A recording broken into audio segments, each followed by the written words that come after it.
Welcome students to our today's new video. तो आज हम देखने वाले हैं मिसमैच डीएनए रिपेयर मैकेनिज्म। और ये एक डीएनए रिपेयर मैकेनिज्म है जिसके अंदर हमारा डीएनए डैमेज हो चुका है। और स्टूडेंट, मिसमैच रिपेयर मैकेनिज्म के अंदर 3 प्रोटीन इन्वॉल्व होते हैं और वो है मुट, एच, एल और एस। पर स्टूडेंट्स, ये तीनों सिर्फ आइडेंटिफाई करते हैं स्टूडेंट्स हेमीमिथाइलेटेड स्ट्रैंड को। और आप डायग्राम में देख ही रहे होंगे, यहाँ पर CH3 है पर यहाँ पर नहीं है, क्योंकि अमेजन का जो हेमीमिथाइलेशन का जो प्रोसेस है उसके अंदर क्या होता है, हमारी टेम्पलेट स्ट्रैंड पर मिथिलेशन करते हैं, टेम्पलेट स्ट्रैंड को CH3 ऐड करते हैं और न्यू में नहीं करते, और फिर इसका रेप्लिकेशन करते हैं। क्या करते हैं? रेप्लिकेशन करते हैं, न्यू में नहीं करते। और फिर रेप्लिकेशन के बाद ये जो हमारा स्ट्रैंड बनेगा स्टूडेंट्स, वो हेमीमिथाइलेटेड होगा, यानी कि उसकी सिर्फ एक ही स्ट्रैंड में मिथाइलेशन होगा और दूसरी में नहीं होगा। तो स्टूडेंट्स, ये हेमीमिथाइलेटेड स्ट्रैंड को डीएनए रिपेयर मैकेनिज्म में, मिसमैच रिपेयर मैकेनिज्म में यूज किया जाता है। हालांकि मिसमैच रिपेयर मैकेनिज्म में स्टूडेंट मिथाइलेटेड स्ट्रैंड भी हम यूज कर सकते हैं या नॉन मिथाइलेटेड स्ट्रैंड भी हम यूज कर सकते हैं, पर प्रॉब्लम क्या होगा, नहीं होंगी वो स्ट्रैंड्स में। तो हमारा जो ये कॉम्प्लेक्स है स्टूडेंट्स, ये उसे आइडेंटिफाई करेगा पर पूरी रिपेयर नहीं करेगा, वो सिर्फ कुछ 10 बेस पेयर करेगा, 20 करेगा। पर जब हेमीमिथाइलेटेड स्ट्रैंड होता है स्टूडेंट, तो कम से कम 1000 बेस पेयर तक रिपेयर होते हैं। और इतना बड़ा सीक्वेंस रिपेयर करना बहुत ही आसान हो जाता है जब हमारा स्ट्रैंड हेमीमिथाइलेटेड हो। तो स्टूडेंट्स, ये जो मिसमैच रिपेयर मैकेनिज्म है, ये प्रोकैरियोट्स और यूकैरियोट्स दोनों में प्ले करता है। पर आज हम देखने वाले हैं प्रोकैरियोट्स वाला, और यूकैरियोट्स वाला थोड़ा कॉम्प्लेक्स, पर ज्यादातर यूकैरियोट्स में ये नहीं होता, क्योंकि हमारे पास अलग मैकेनिज्म है, जैसे कि base excision, nucleotide excision, replication repair mechanism, बहुत से एडवांस मैकेनिज्म है डीएनए रिपेयर के।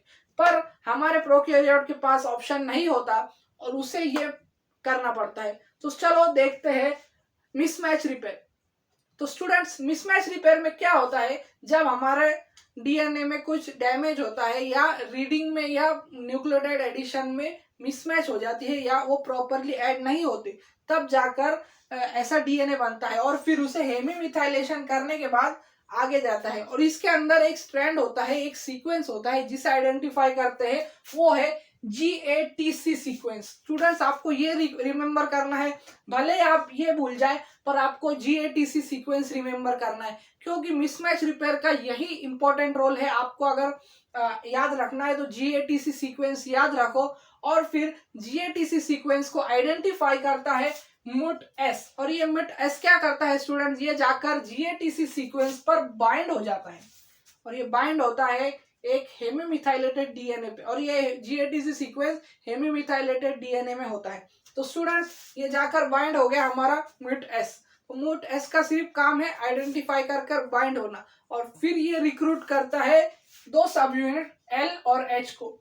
तो हम अभी देखेंगे एल एच बाइंड होते हैं ATP के हाइड्रोलाइसिस के साथ, ATP ADP और इनऑर्गेनिक फॉस्फेट में कन्वर्ट हो जाता है, और यहाँ पर दोनों बाइंड हो चुके हैं। तो मुट एल का क्या काम है, वो मुट एच को बाइंडिंग में मदद करता है और प्रोटीन प्रोटीन इंटरेक्शन। और मुट एच क्या है स्टूडेंट, मुट एच एक एंडोन्यूक्लियस है। क्या है स्टूडेंट्स?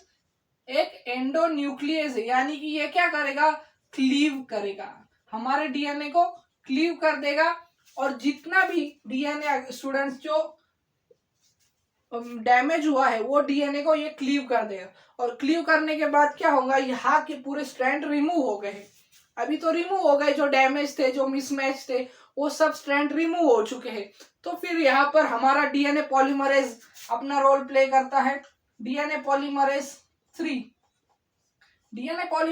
क्या करेगा, यहाँ पर आएगा और यहाँ से न्यूक्लियोटाइड ऐड करना शुरू कर देगा स्टूडेंट, और न्यूक्लियोटाइड ऐड कर देगा। और फिर लाइगेज क्या करेगा स्टूडेंट्स, लाइगेज यहाँ पर इसे सील करेगा, क्योंकि यहाँ पर क्लीवेज हुआ था, क्लीव हुआ था, कट हुआ था, निक हुआ था, इसे क्या कहते हैं स्टूडेंट, निक भी कहते हैं। तो ये निक को सील करने का काम कौन करेगा स्टूडेंट्स, लाइगेज। और लाइगेज ने सील किया और डीएनए पॉलीमरेज ने न्यूक्लियोटाइड ऐड कर दिए, और हमारा वापस से मिसमैच रिपेयर वाला डीएनए बन चुका है, यानी कि डैमेज डीएनए बन चुका है, नॉर्मल डीएनए, और ये वापस उसका प्रॉपर फंक्शन करने के लिए तैयार है रेप्लिकेशन, ट्रांसक्रिप्शन और ट्रांसलेशन प्रोसेसेस में इन्वॉल्व के लिए। तो स्टूडेंट्स, ये था मिसमैच रिपेयर का प्रोसेस, जिसमें हमने सबसे पहले देखा कि हेमीमिथाइलेशन क्यों किया जाता है, मिथाइलेशन कैसे होता है, एडिशन ऑफ CH3 है, और फिर हमने देखा GATC सीक्वेंस जो आइडेंटिफायर सीक्वेंस है मिसमैच रिपेयर में, जहां पर S बाइंड होता है और H और L का क्या फंक्शन है, और हमारे लास्ट में डीएनए पॉलीमरेज कैसे न्यूक्लियोटाइड ऐड करता है। तो ये था मेरा आज का वीडियो मिसमैच रिपेयर के बारे में। मुझे आशा है कि आपको ये सिंपल वर्ड्स में ये वीडियो पसंद आया होगा। तो मेरे वीडियो को लाइक करें, शेयर करें और सब्सक्राइब करना ना भूलें। Thank you for watching.